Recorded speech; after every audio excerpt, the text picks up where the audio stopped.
Game day has returned for the Arizona Coyotes after over a week off. Most of the NHL had over a week off due to COVID, but we are finally back. Be sure to listen to what we got to talk about on this episode of Locked On Coyotes.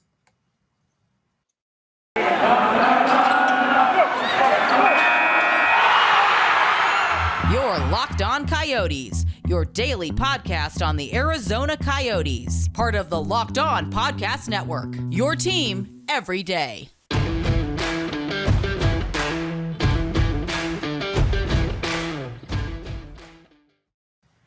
Welcome to the show, everyone. I'm Robyn Leonio, Carl Pavlik right beside me.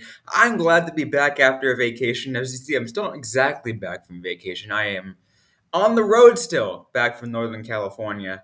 It's been a long road. For those who know the road in and out of California between NorCal and SoCal, there was a bit of a snowstorm on the I-5 between Central Valley and LA, so I had to go around. And so I had to take the 101, freaking the coastal road. So it took me a little bit longer than I thought. So I'm here in the Inland Empire, just freaking chilling until I go back to Arizona. Whip-de-doo. But I do want to thank Patrick Brown for filling in for me, and having a wonderful show with Kyle. I listened to that on the road while I was passing through San Luis Obispo yesterday. But so good show, guys. Really good stuff. Glad you liked it. Yeah, it was definitely interesting to get back in the start without you. Glad we were able to get something done. Glad we're able to talk now. I didn't expect to be doing a show from a hotel in Redlands, California, but here we are, right? Here we are. But the funny thing about all this is the last game the Arizona Coyotes had before everything shut down was a game in Anaheim. My first stop for my vacation was a couple days later in Orange County, not too far from Anaheim. And now I had just left the Bay Area, north side of the Bay Area, albeit a couple times in San Jose too. But now they're facing the San Jose Sharks today. Yeah. In San Jose. Fun story. I actually was going to go to today's game. I was thinking about going to today's game. My brother was going to get me tickets, but got to get back to work. Yeah. It definitely seemed like you were just kind of not lining up properly with the Coyotes road trip, which is always very unfortunate. You say the game's going to happen today. It's currently scheduled to happen today. Whether or not it actually happens, that kind of remains to be seen. Yeah, because especially these Arizona Coyotes had a couple more players added to COVID, as you mentioned in yesterday's episode. I think I'm trying to think if the Sharks had any COVID issues lately. Let me check. I will pull up all injuries. Sharks. I'm seeing Hurdle and Jonathan Dahlin? Dahlin. Yeah, Dahlin. And looks like Hill. Hill just yesterday was placed on COVID protocol. Okay, so they have a decent amount of players that also entered into COVID protocol. Yeah, and big ones like Aiden Hill. You got your goaltender Tomas Hurdle. It does look like the Sharks are looking to move on from him, but still like an important piece to the offense. So yeah, there's definitely Coyotes aren't the only team struggling with this, and I would say they're not even the most significantly affected team. No, I mean there was I think at least two whole teams shut down. Yeah. So, and it's interesting considering the vaccination rate for the NHL. So, Yeah. It does seem to be this current variant is spreading pretty quickly. I've actually talked to a few people, just not in the sports world, but in my everyday life, who are dealing with this variant more so than they have others. Like Patrick and I talked about, it does seem like these cases are at least relatively minor. We're not dealing with the kind of like no one's dropping mid-season with a heart issue that can't be resolved or lung issues.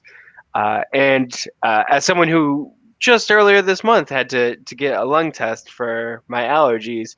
I could say lung problems are not fun. Having diminished lung capacity is not a fun thing to have. You do not want it. No, as someone who is a former athlete, I can tell you that like lungs are important. Yeah. They're very important. It is really like one of those things where like you don't really think about your lungs too much because most people don't have issues with them. But I have asthma. I've had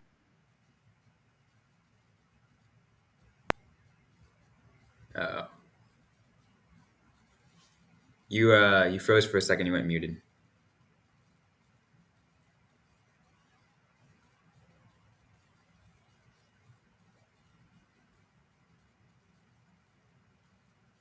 as someone who's had asthma all my life and lung issues, I can tell you that it's something that you think about a lot because it's just, yeah, it impacts you in so many ways. And if you're not aware of it, you just don't even think about it. Oh, absolutely. And that's why we're trying to keep is keep paying attention to this. That's why on our COVID episode, which a lot of things had changed by the time we released the episode, which is why I had to put a disclaimer out there pre-vacation. But things changed fast, and and it's crazy how things develop, and they decided to pause the entire the league for that week. So it was And then they did an extra pause for the Monday game. Like the Coyotes were supposed to play the Kings yesterday, and that was stopped. We have seen some games today be postponed, but as of 8:25 a.m. when we're recording this Arizona time, 7:25 California time, if I recall. Mhm. This game is still live. So heck, by the time this is out, it may change. By the time you're listening to it, it may change. We may get something like an hour before the game is scheduled to start. They have been giving a little bit more notice, but who knows? Heck,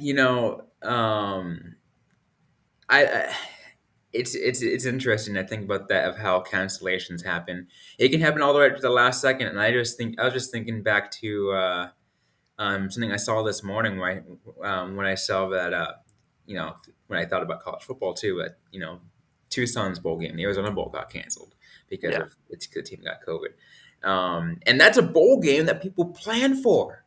yeah.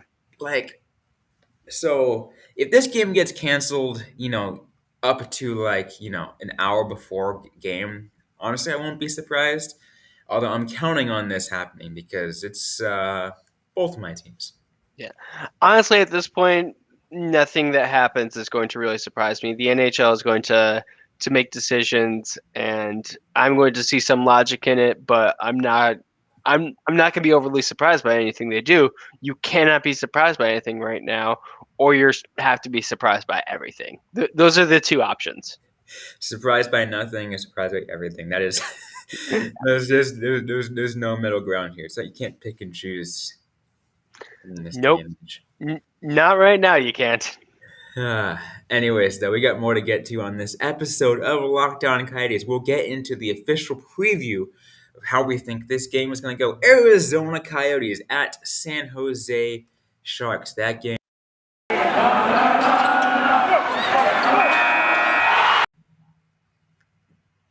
No idea what that was about. Sorry, guys. I'm only working with one monitor here. I'm used to two monitors. I got usually my home studio, but anyways, Arizona Coyotes, San Jose Sharks. That is slated for looks to be what is that? 8:30 start. 8:30 start, 7:30 in California as per usual. I don't even know why I had to think about that. I'm freaking that's where I grew up. All the games were at 7:30. Yeah. Um, but anyways, so Coyotes Sharks coming up in just a sec. But first, a quick word from Carl. So Bet Online has you covered this holiday season with more props, odds, and lines than ever before as football season continues its march to the college bowls and the pro football playoffs. Bet Online remains your number one spot for all the sports action this season. Head over to the website or use your mobile device to sign up today, and you could receive your 50% welcome bonus on your first deposit. Just use our promo code LOCKEDON to receive your bonus. From basketball, football, NHL, boxing, and UFC, right down to your favorite Vegas casino games, don't wait to take advantage of all the amazing offers available for the 2021 season. BetOnline is the fastest and easiest way to bet all your favorite sports. So don't wait to take advantage of the new amazing offers available. BetOnline, where the game starts. All right, so now let's go to the full-on preview. Arizona Coyotes, San Jose Sharks. Um, both these teams trending in different directions. The Sharks, I mean, they're at the borderline mediocre now. They were bottom tier last year. Yeah, Now they're on the upswing, I they're guess. slowly eking out of what was, I don't even know what to call it. We're not a rebuild because they still got. I don't even know it. I don't even know what they were doing. Just a collapse, I would say. Yeah, just a collapse. Yeah. Sometimes it's just the easiest way to say it. Yeah, they collapsed a bit. Probably overbet on some aging players. Maybe should have gone a little bit younger. Thought that their window was still a little bit of time. Maybe it didn't. Yeah, and that's the thing about hockey, right? It's a gambling game no matter what. In this case, the Sharks gambled on their core players, and it didn't work out for them. But I mean, everyone thought that the Winnipeg Jets were going to be a perennial cup contender for a fairly long time, and just no, that is no longer the case. Like, things can change so quickly because hockey, as much as it's a team sport, it also does depend on individual players, and when they reach a certain age, production just takes a hit. it's as my old co-host from a previous podcast used to say. Um, Once they get to the wrong side of 30. As someone who is in the wrong side of 30, I can appreciate that. I do not have to like it. Uh, I mean, again, we're in our young 20s at least. Well, me and my old co-host, but yeah. I'm in my young 30s, so it's fine. They did San Jose did have two losses before finishing up and going on their postponement break, which the Coyotes. I was saying like a bright spot was they went into seeing their games canceled after a nice win over the Anaheim Ducks. So, but it's been over a week. I don't know how much we can really kind of like how weighted that those results are. yeah, it will be interesting. Again, these are things that we take what hour by hour, right? Yeah. Uh, it is always that thing where I think the team that comes out quickest is going to have the best chance just because it's the name of the game right now. Both teams are equally rusty, I would say. So if you can get an early advantage, which unfortunately just hasn't been the Coyotes' MO most of the season, like I think that'd be a pretty substantial advantage. Absolutely. So let's start to take a look at how we think this game is going to go, though, because and like I said at the beginning of this segment, teams that are sort of trending in different directions. Um, the Coyotes have collapsing games. They had those stretches of collapsing games. Yeah. Um, and the Sharks have had the opposite. They've had spurts of excitement, but also spurts of just flat, boring play. Yeah. So it's I don't know how to grade this one. Yeah, it's tough. Um, I'm going to kind of go into it basically what I was saying before. Coyotes went into the break with energy. The Sharks did not.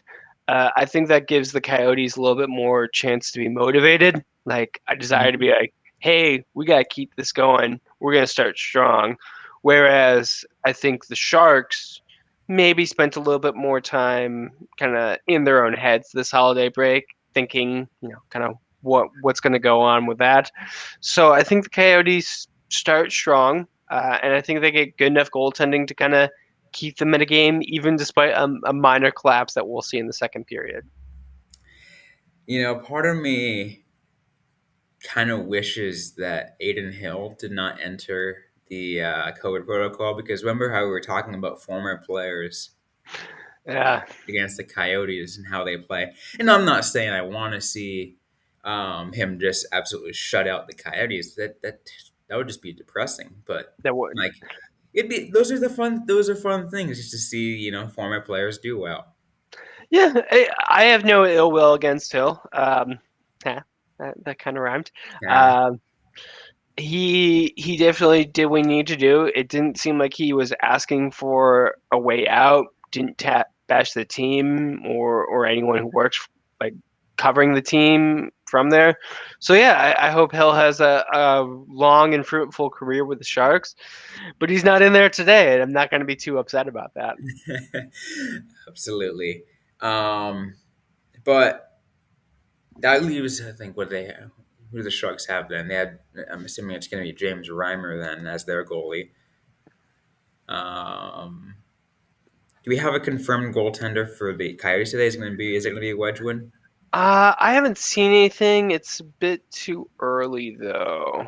But yeah, it looks like Reimer is going to be it. He's the only goalie listed on the Sharks website right now, which is kind of funny when you think about it. Um, hmm, let me see. Daily Faceoff lists Wedgwood, but it's unconfirmed.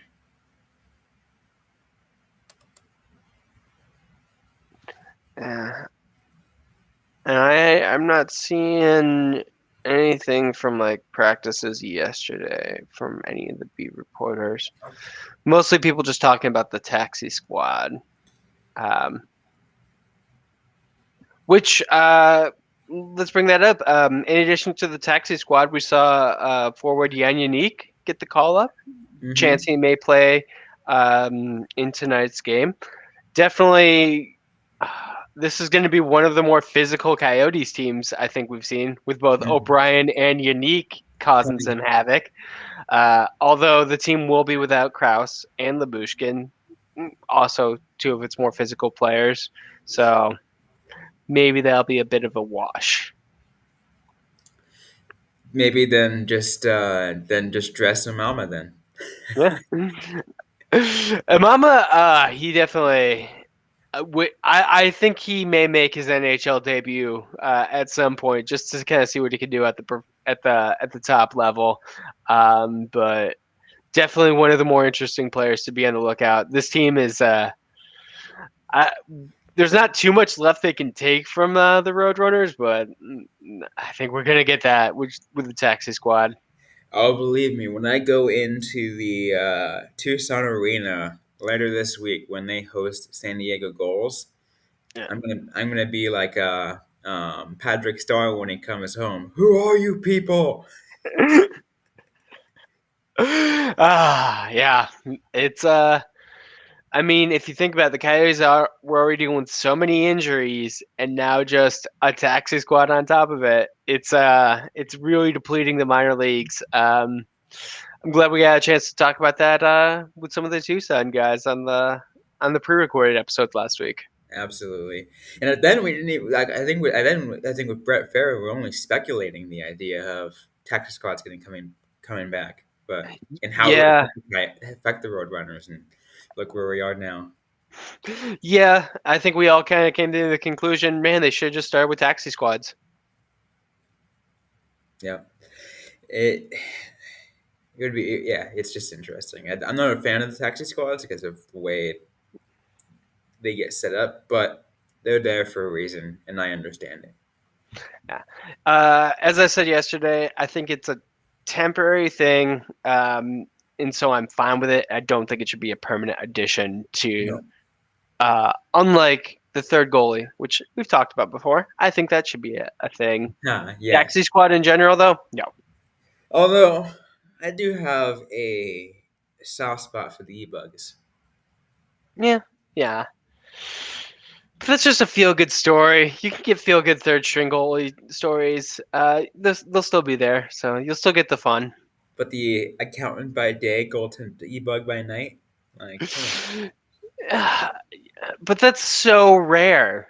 It on. happens like once every 5 years. Like you're gonna still get consistent fun stories. You're just not gonna get that one. It's fine. uh, Fine. Well, I guess we'll figure something out after that. Anyways, though, we still got more to get to on this episode of Lockdown Coyotes. It's time. We get to our predictions in just a sec. But first, to those mainly listened to on the audio side of this, a quick word from sponsors. And we're back on the Lockdown Coyotes podcast as we get ready to preview Arizona Coyotes versus San Jose Sharks game for 7:30 p.m. in California, 8:30 for you Arizona listeners. It's time now for our bet online picks of the game. Obviously, we prefer if you want to take a look at betting lines and make betting picks, BetOnline is the place to go. So, based off BetOnline, and this is of course assuming that today's game does happen, San Jose Sharks are point and a half favorites, plus 120. So my Arizona Coyotes, point and a half underdogs at minus 140. Money line is plus 178 for the Coyotes, minus 198 for the San Jose Sharks. Total points at 5.5 points. Take the over and it's plus 106. Take the under, minus 117. It's been a while since we've done this, but it feels like those odds are a little bit better for the Coyotes than we normally see. I don't think they're as massive an underdogs as they would have been against, say, the Tampa Bay Lightning if they had played last week before Yeah, Christmas Eve. Um, I don't know. I think the Coyotes can win this one. I don't think it's going to be. I think it's going to be a tight game though. So I'm thinking like a 3-2 win for the Coyotes. you have a 3-2 win for the Coyotes. Okay. I have to think about this one. Uh, yeah, just for me, I just think of how depleted this Coyotes team is, They are. and I mean, not to say I mean the Sharks are missing some key players too. So it's like I'm not saying that the Sharks aren't; they are too. But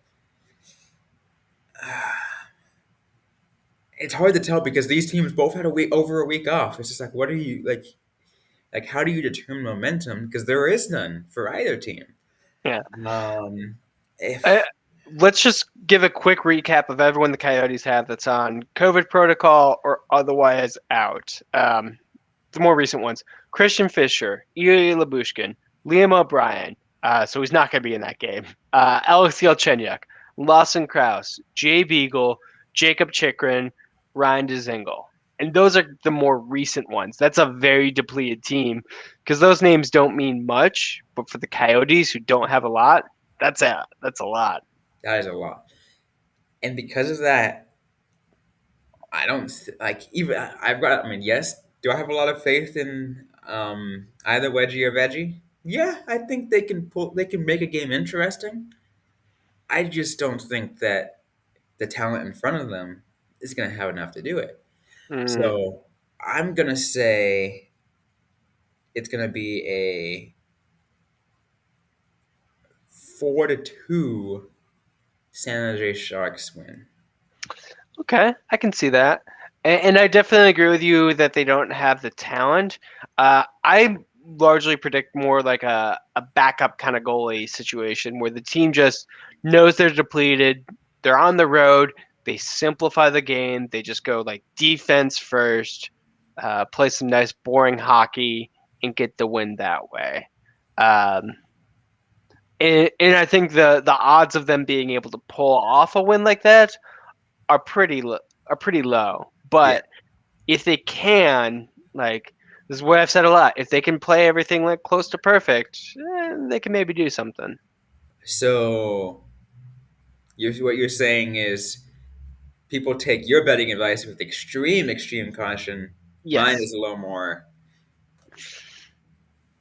Yours is the way things will probably go, Mine is the way things will go if the Coyotes are able to execute their plan properly.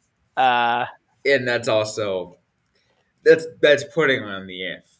yeah. In So, betting, we don't follow the if. I mean, honestly, for this game, I would maybe hold off on betting just because, like you've said, like I've said throughout, these teams haven't played in over a week, so you really don't know what it's going to be. This seems more like a coin flip than any other game, except for maybe like the first game of the season, uh, or even like the first game back from what will eventually be or what would have been the Olympics break. Like you just don't know those games. Like crazy things happen. Yeah, I will say this is not to also extremely follow my advice either, because I have a little bit of a conflicted brain whenever I think about when these two teams play. Um, Don't trust you on the Sharks. I think yeah, longtime listeners know that. But yeah, you have a bright spot for the Sharks. it's always going to be there, even though I cover the Coyotes. And I've been doing it for years, and I've got a soft spot for them because a lot of the Roadrunners have made it up to the NHL because of them. But yeah, nothing beats it like my hometown team. And I love it when these two teams play because it's like, oh, I like both of these teams. Yeah, and now they're not division rivals, so that's good. I So always it's felt an like issue. yeah, it's tough to be a fan of two teams in the same division. So I was gonna say I kind of like the Predators, but I don't follow them, so it's fine. I'm allowed to continue to root for them this season. Anyways, though, just want to recap what my betting picks are. I say take the points for the San Jose Sharks and take the over. That is what my picks are. And what I was said, bet the under, take the Coyotes. Yep. So we're opposite, Yep, complete opposite opposite. them. Which just goes to show how no one can predict this game. Exactly. Exactly. But that's what makes predicting games fun, right? Yeah, That's what makes doing the podcast fun because you can have a engaging conversation and and agree on how certain aspects of this game's going to go. But in the end, we both have completely different ideas of how the end result is going to be. yep. And that's hockey. We just gotta wait to see what happens on ice. Exactly. Anyways, though, that is going to be it for today's episode. As a reminder, today's game still on at the time of this recording. Arizona Coyotes at San Jose Sharks, 7:30 p.m. at the SAP Center in San Jose, 8:30 p.m. to those who are watching, of course, from Arizona, which is most of you guys because we are a Coyotes podcast. Thanks everyone for listening to today's episode. If you like what you hear, don't forget to leave a review, like, comment, subscribe if you're yet to already. We're available everywhere you get your podcasts, including on YouTube. Don't forget to interact with us on social media. We're Facebook on facebook.com/LockedOnCoyotes, on Twitter at LO_Coyotes. I am at Robyn_Leano. That's Robyn with the Y_LEANO. Carl Pavlik is at Carl Pavlik FFH. Thanks again, everyone, for listening to today's episode. Hope you guys are staying safe out there. Hope you guys are staying healthy. And don't forget to howl on.